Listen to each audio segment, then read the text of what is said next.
pessoal! Bom, nesse momento nós iremos abordar um pouquinho sobre a glândula sebácea e os melanócitos, ou seja, falaremos da importância do sebo para o fio e também da importância dos melanócitos para a pigmentação dos cabelos.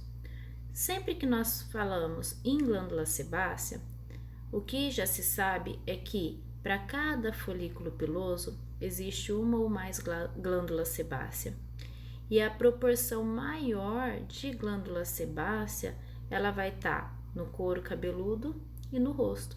Por isso que são regiões mais oleosas do nosso organismo. Existe também uma grande quantidade de glândula sebácea entre o peito e na parte superior do dorso. Então, são essas as regiões com maior produção de glândula sebácea. Bom, quando eu falo dessa produção sebácea, nós teremos que ela vai ser variável diante de alguns fatores. Então, quais são esses fatores que interferem na produção do sebo?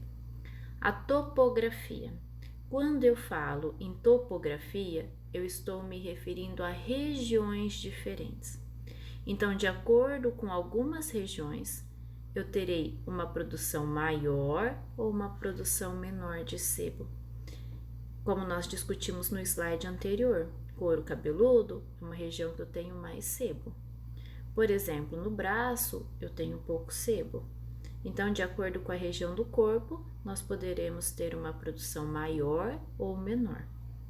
Outro fator que consideramos bastante é a idade. O sebo, ele é produzido sob o estímulo do hormônio masculino.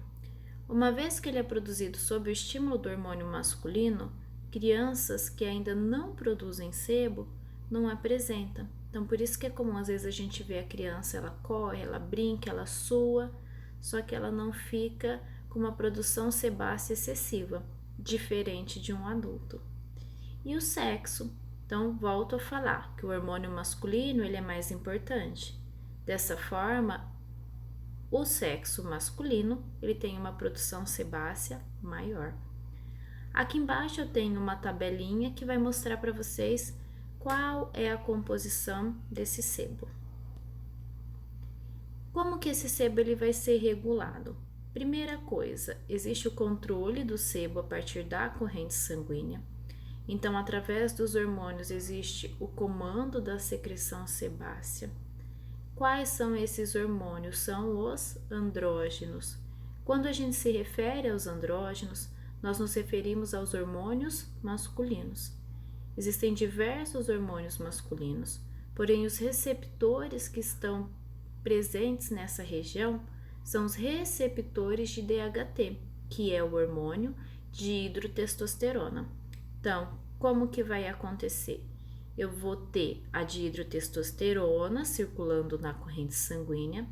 Quando ela passar na glândula sebácea, ela se liga ao receptor de DHT e a glândula sebácea começa a produzir o sebo mediante esse estímulo. Qual seria então o papel desse sebo? Bom, em animais, proteção do pelo, lubrificação, e no homem, a manutenção da água na camada córnea, uma vez que a minha pele ela tá com uma produção sebácea adequada, eu vou impedir que eu libero água. Forma uma barreira e a água interna das minhas células elas não conseguem sair. Então, eu mantenho o meu potencial de hidratação em teor hídrico. O odor específico do indivíduo, a lubrificação e a proteção da fibra capilar.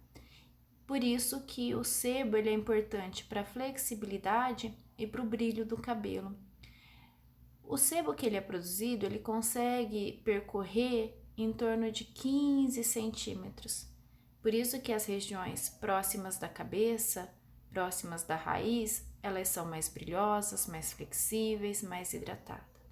Enquanto que as pontas são regiões mais secas, porque o nosso hidratante natural, o nosso sebo, ele não consegue chegar. E existem algumas situações em que o funcionamento da glândula vai se tornar irregular, de forma que o excesso de sebo pode deixar o cabelo oleoso, o cabelo pesado. Por exemplo, uma mulher que tem ovário policístico, que tem uma produção maior de hormônio masculino. E a falta pode deixar o cabelo danificado, seco, opaco, que é o que acontece em pessoas que têm hipotireoidismo. Agora a gente vai falar um pouquinho da formação de melanina. Qual é a importância da melanina para o fio? Porque na pele nós sabemos que ela tem uma função de proteção.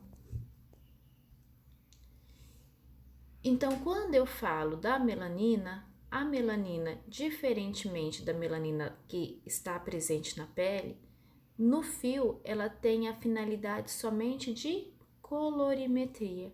Então, a melanina ela serve somente para fornecer a coloração aos fios. Ela não tem a finalidade de proteção.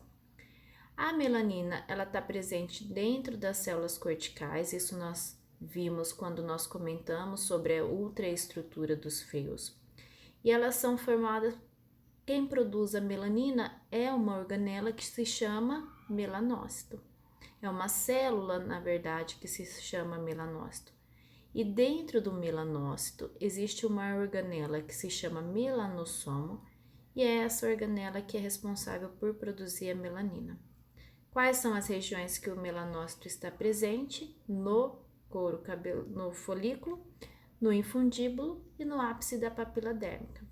E daí, quando eu falo sobre o processo de síntese de melanina, ele recebe o nome de melanogênese. E aqui nós temos todo o ciclo esquemático, então esse fluxograma ele mostra como que a melanina ela vai ser produzida. Então, nós podemos observar aqui que nós temos um aminoácido, a tirosina, que é a substância precursora de melanina.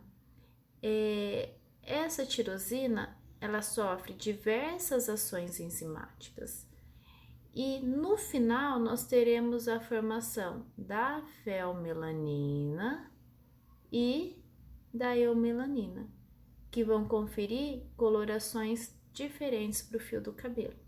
Entretanto, geralmente no fio de cabelo nós teremos misturas desses dois pigmentos. A eumelanina, ela é um pigmento mais granuloso, os pigmentos são grandes, e ela vai dar uma coloração de castanho a preto. Enquanto que a felmelanina, elas são menores, são pigmentos um pouquinho menor, são mais difusos, estão mais distantes, são pequenininhos, né, redondinhos, que vai conferir uma coloração de castanho, avermelhado e o loiro. E daí eu destaco aqui que a cor do cabelo em humanos, ela é puramente decorativa, ela não possui nenhuma função biológica como na pele. E é essa diferença em proporções de eumelanina e felmelanina que confere a diversidade de coloração de fio que nós temos. Então, o processo de melanogênese, que é a síntese de melanina, acontece na fase anágena. Lembra que nós sempre comentávamos que a zona melanogênica ela está ativa.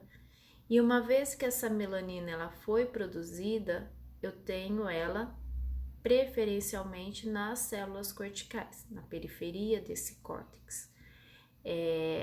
Os melanócitos, que são as células que produzem a melanina, são células que apresentam essas ramificações, esses dendritos, onde o melanossomo, que é a organela que produz a melanina, o melanossomo ele produz a melanina entra nessas ramificações, nesses dendritos, e daí elas serão entregues então até o tecido, até a região onde ela precisa ser disponibilizada.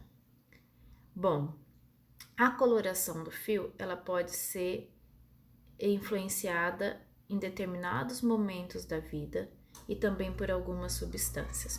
A primeira coisa que a gente vai destacar é que quem faz o controle da coloração é genético.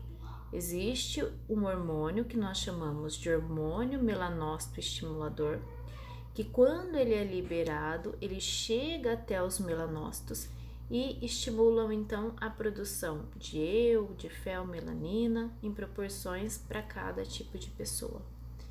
Atualmente nós temos uma variação muito grande, desde da coloração do tipo de pele quanto do tipo de cabelo, em função do cruzamento entre os indivíduos. Aí existe o que nós chamamos de canice. O que é a canice? A canice é o grisalhamento progressivo dos fios. Então, ao longo do tempo, os melanócitos eles vão deixando de funcionar, ou a enzima tirosinase, que converte a tirosina em eumelanina ou fel, para de trabalhar, e os fios eles vão ficando branco. Então o melanócito parou de trabalhar. Por isso que nós não temos nada atualmente que faça esse fio voltar a pigmentar. O que acontece é que existem algumas medicações que impedem o processo de envelhecimento, a oxidação desses melanócitos, que são medicamentos antioxidantes, que algumas pessoas tomam para retardar o processo de canice, para que os cabelos demorem um pouquinho mais para ficar branco. A idade normal que a gente observa em caucasoides são 50 anos, negroides 44 e nos japoneses entre 30 a 43 anos em mulheres e 30 a 35 a 39 anos nos homens. Algumas pessoas podem apresentar antes dos 20 anos, tá? E vai estar relacionado a algumas doenças, podendo ser doença autoimune, anemia, hipotireoidismo, hiper. E existe um termo bastante comum que é a poliose. O que é a poliose? É uma área localizada no couro cabeludo onde a pessoa tem ausência ou deficiência de melanina. A gente sempre usa como exemplo o William Bonner, que tem a franja, uma mecha branca. Aquilo ali é uma poliose, onde naquela mecha em específico não tem a produção de melanina. Geralmente a pessoa ela nasce com essa região. E existem algumas substâncias que vão interferir. Daí eu deixei disponível aqui para vocês verem. Substâncias químicas de uso tópico que são passadas na região. Ditranol e crisarubina, que vai deixar o cabelo mais claro, a resorcina, que vai deixar o cabelo preto ou branco, né? De uso sistêmico, que daí cai na corrente sanguínea e vai interferir o processo de melanogênese. A cloroquina vai deixar os cabelos em tom de loiro e vermelho para prateado ou branco, então ela vai clarear. O minoxidil, que ocasiona a hipertricose, aumenta a cor. A hidroquinona, ela promove um clareamento dos fios. E em algumas empresas, as pessoas entram em contato com substâncias que estão envolvidas ali na sua rotina de trabalho.